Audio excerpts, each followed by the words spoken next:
Hello students, today we are starting our chapter number 5, Below for the Bullock.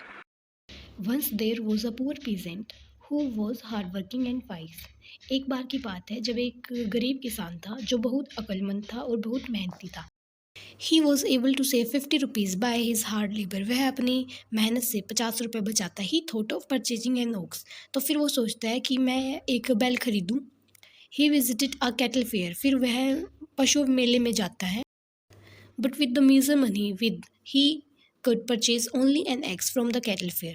लेकिन उसके पास मतलब कम पैसे होने की वजह से वह सिर्फ एक बूढ़ा बैल ही खरीद पाता है. By the time he bought the bell, ठीक है, वो बैल खरीद लेता है and turn his step to back to his village. तो फिर वो मतलब बैल खरीदने के बाद अपने घर की तरफ जैसे ही कदम रखता है तो फिर उसे दिखता है कि अंधेरा हो गया है. Night fell on away. He saw a house. फिर उसे एक घर दिखता है and thought of spending the night there. फिर वो सोचता है क्यों ना आज की रात इसी घर में गुजारी जाए. But it was the house of the thug who with his 4 sons living on a cheating others. लेकिन जो वो घर था वो एक लुटेरे का घर था, थग का घर था. मतलब वो लोगों को शिकार बनाता था, लूटता था.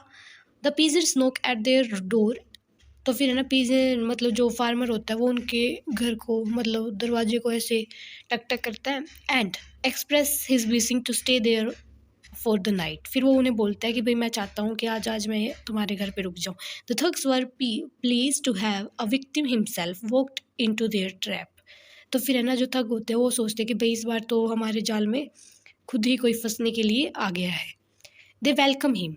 वो उसका स्वागत करते हैं. When they asked for how much he had purchase the ox. फिर वो पूछते हैं कि भाई आपने जो ये बैल खरीदा है कितने पैसों में खरीदा है. The peasant like that he had purchase it for 125 rupees. जो पीजेंट होता है मतलब जो फार्मर होता है वो है ना उनसे झूठ बोलता है कि उसने ये जो बैल खरीदा है वो 125 रुपये में. Ask him if he wanted to sell the ox. फिर वो पूछते हैं क्या आप इस बैल को बेचना चाहोगे. Hope to get good money for his bullock. The peasants agreed. किसान होता है वो सोचता है कि भाई अभी यहाँ पर इसके बैल की अच्छी कीमत लग जाएगी और इसी आशा में वो एग्री हो जाता है बेचने के लिए. देयर फादर द ओल्ड थग वो सिटिंग इन द कॉर्नर. जो उनका पिता है वो एक कोने में बैठा हुआ है. He posed to be an wise person. उसने एक अक्लमंद आदमी होने का ढोंग किया. It was agreed between them that they would be all abide by the old man's advice. यह फैसला किया गया कि वो सब जो बूढ़ा आदमी है उसकी सलाह को मानेंगे. जो बूढ़ा आदमी कौन है वो उसके पिता है जो कोने में बैठे हैं. But the widely old thug announced that the ox was worthily only 2.5 rupees.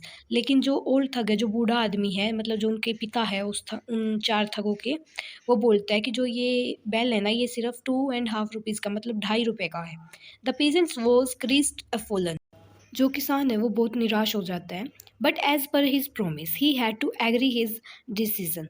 जो उसने प्रोमिस किया था कि भाई जितने का भी बूढ़ा आदमी लगाएगा उसमें मैं इस बैल को सेल कर दूंगा और अभी जो किसान है उसको उसकी बात माननी पड़ेगी. With a happy heart he return home but kept reflecting on how to take the revenge on the cheat. वो मतलब अपने घर वापस आ जाता है लेकिन फिर भी वो सोचता है कि भाई इनसे बदला कैसे लिया जाए. After much thinking he thought of a plan. बहुत सोचने के बाद फिर वह एक योजना बनाता है. The next day he wore his white clothes and distinguish himself as a women. तो सुबह उठता है तो उसने अपनी वाइफ के कपड़े पहन लिए और वह एक लेडी जैसा दिखता है. और वो बहुत खुश होते हैं कि भगवान ने उनके घर पे कोई महिला भेज. Each of one ask her to marry him. जो उसके चारों बेटे थे वो चारों उससे शादी करना चाहते. But the peasant ask each of them to bring present of him so that she could decide whom to marry. अभी तुम मेरे लिए कुछ उपहार लेके आओ तभी मैं डिसाइड कर पाऊंगा कि भाई मुझे किससे शादी करनी चाहिए. The more than happy sons lost no time in going out. तो फिर जो उसके चारों बेटे हैं वो चारों मतलब जल्दी जल्दी घर से चले जाते हैं. Now when he was alone with the father of thug. अभी वो जो पीजेंट है जो किसान है वो घर पे अकेला है और एक उसके फादर है. The peasants revealed himself and beat him squarely. जो किसान होता है वो अपना बदला लेता है उस थग से और उसे बहुत मारता है. He ask him to hand over his hidden treasure to him. किसान बोलता है कि जितना भी छुपा हुआ खजाना है वो तू मुझे दे दे. The old thug had to give him his savings in order to avoid the further beating. जो बूढ़ा आदमी होता है वो उसे सारा खजाना दे देता है अपनी जान बचाने के लिए कि वो जो किसान है उसे और ना मारे. The peasants come home. जो किसान है वो अपने घर आ जाता है. But he was not content.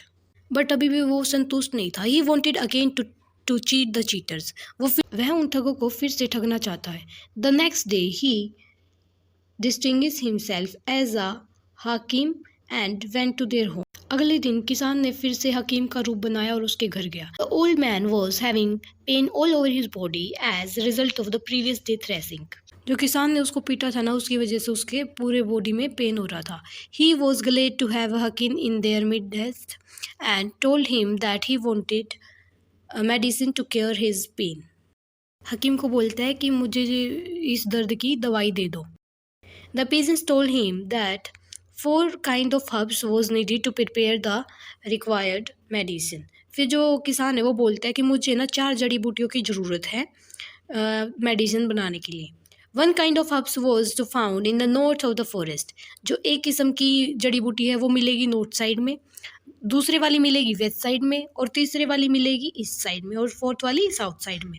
ठीक है, तो मतलब चारों दिशाओं की बता दी उसने कि उधर मिलेगी। He sent the 4 sons to 4 directions for bringing these herbs.